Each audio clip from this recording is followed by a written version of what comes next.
حين يقرؤونك بلغة لا يتقنونها لا تصحح لهم الخطأ ولا تمنحهم شرف الترجمة.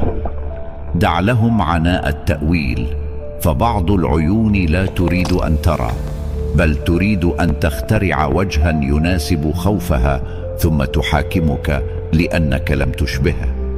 لا تفتح قاموسك لمن جاء وفي يده حكم جاهز، ولا تضيء الغرفة لمن يصر أن الظلام جزء من أثاثها.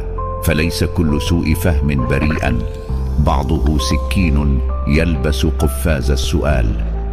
دعهم يتعثرون في المعنى، يتهجون صمتك كما يشتهون، ويملؤون الفراغ بما يسكنهم لا بما يسكنك.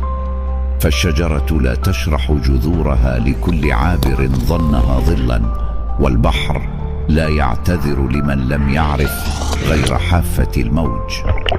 يكفي أن تبقى هناك، عميقا بما لا تحتمله قراءتهم، واضحا بما لا يناسب ظنونهم، تاركا لهم النص مفتوحا كمرآة باردة.